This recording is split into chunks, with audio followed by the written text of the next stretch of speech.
नमस्कार, आप देख रहे हैं law and the spiritual secret. और हमेशा की तरह आज मैं आपके बीच एक बार फिर मौजूद हूं कुछ खास जानकारी लेकर। आज हम जानकारी देंगे गया जी में पिंडदान आखिर क्यों किया जाता है और गया जी का इतना बड़ा रहस्य आखिर क्या है। दरअसल हिंदू धर्म में मृत व्यक्ति की आत्मा की शांति के लिए पिंडदान किया जाता है। पितृपक्ष के दौरान पितरों को तर्पण भी इसीलिए ही दिया जाता है ताकि उनकी आत्मा को शांति मिल सके, उनकी गति हो सके। कहते हैं कि एक बार जो व्यक्ति गया जी जाकर पिंडदान कर देता है तो फिर उसे कभी पितृपक्ष के दौरान श्राद्ध या पिंडदान करने की जरूरत नहीं पड़ती है। जी हाँ, और अधिकतर लोगों की यही चाहत होती है, यह चाह होती है कि वो एक बार जरूर गया जी जाएं। इसके अलावा यदि मैं ऐसे लोगों की बात कर लूं जो इस बारे में जानते हैं, जिन्हें इस बारे में जानकारी रहती है, तो ऐसे लोगों की ये जानकारी और ये चाहत रहती है कि मृत्यु के बाद उनका पिंडदान गया जी में हो।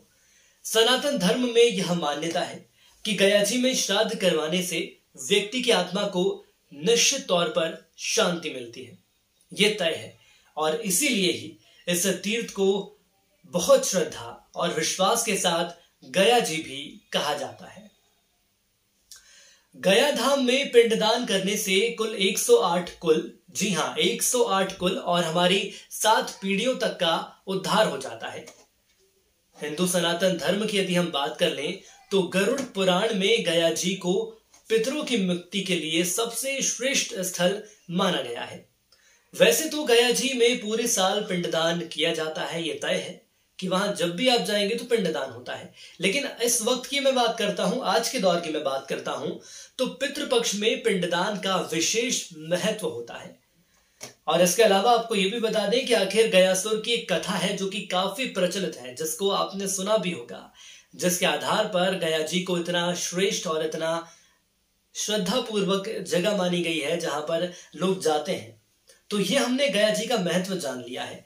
लेकिन इसके साथ ही साथ अब हम दूसरे पहलू पर बात करेंगे कि आखिर किसी की मृत्यु के बारे में सुनकर एक बात हमेशा जहन में आती है कि आखिर वो आत्मा कहां गई होगी और कैसे उसका उत्थान हो सकेगा। ये कुछ खास बातें हैं। तो हिंदू धर्म ग्रंथ गीता में भगवान कृष्ण ने भी ये कहा है कि आत्मा अजर है, वह कभी मरती नहीं है। अगर कुछ मरता है तो वो ये शरीर है, शरीर मरता है। अगर किसी का जन्म हुआ है तो उसकी मृत्यु निश्चित है। जिसकी मृत्यु हुई है उसका फिर से जन्म लेना भी निश्चित है। ये एक सतत प्रक्रिया है जो कि लगातार चलती रहती है। लेकिन कर्म हमारे कितने बेहतर हैं, ये सबसे बड़ी बात है। दरअसल अच्छे कर्म करने वाला व्यक्ति ही इस जीवन मरण के चक्र से निकलकर परलोक को जाता है। अब सवाल ये उठता है कि जब आत्मा जीवित है तो क्या वह सब कुछ देख सकती है? कई ऐसे सवाल आपके जहन में जरूर आते होंगे आत्माओं को लेकर, मृत आत्माओं को लेकर कि मरने के बाद क्या होता है, ये तो हमने आपको बताया। और आत्मा क्या सब कुछ देख सकती है? इस सवाल का जवाब भी गरुड़ पुराण में मिलता है, जिसके अनुसार किसी व्यक्ति के मरने के उपरांत उसकी आत्मा 13 दिनों तक अपनों के बीच रहती है। जी हाँ, मान लीजिए आपके परिवार में किसी की मृत्यु हो गई है तो तकरीबन 13 दिन वो आत्मा आपके आसपास ही रहेगी। गरुड़ पुराण में इस बात का वर्णन मिलता है मृत्यु के बाद आत्माओं के साथ आखिर कैसा व्यवहार करना है, और यह उसके कर्मों पर आधारित रहता है। जी हाँ, जैसे ही आत्मा शरीर को छोड़ती है तो वह 24 घंटे के लिए यमदूतों के साथ रहती है, जिस दौरान उसके द्वारा छोड़े गए देह को पंच तत्व में विलीन करने का कार्य किया जाता है। 24 घंटे पूरे होने के बाद उस आत्मा को 13 दिनों के लिए अपनों के बीच छोड़ दिया जाता है।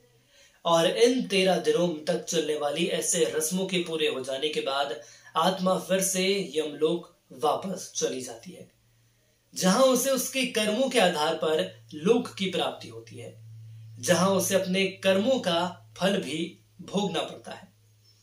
और इसीलिए कहा जाता है कि कर्मानुसार ही आपको लोक मिलता है। तो जब तक आप इस मनुष्य की देह में हैं, आप अच्छे से अच्छे कर्म करिए, दान पुण्य करिए, सेवा करिए।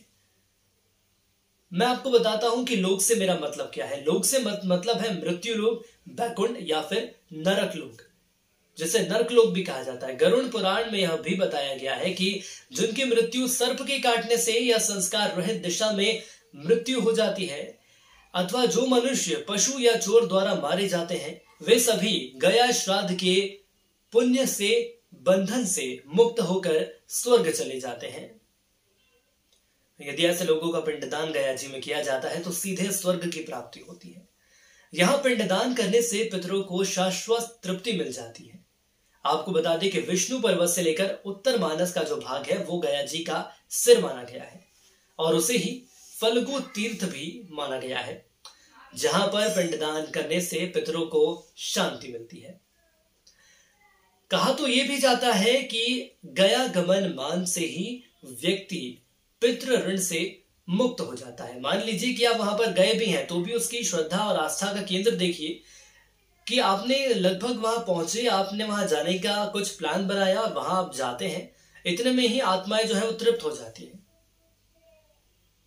अब कुछ ऐसी बातें हैं जिन्हें हमें जानना जरूरी है। आखिर शवदाह के बाद पीछे मुड़कर नहीं देखना चाहिए, क्योंकि मृत व्यक्ति की आत्मा वहां मौजूद अपने संबंधियों को देख रही होती है और मोह के कारण उनके साथ वापस लौटना चाहती है। जी हाँ, एक व्यक्ति आपके साथ इतने लंबे वक्त तक रहा है, मान लीजिए 60-70 साल में उसकी मृत्यु हुई है, मोह तो हो ही जाता है। इसलिए अक्सर ये बात कही जाती है कि शवदाह के बाद पीछे मुड़कर नहीं देखना चाहिए।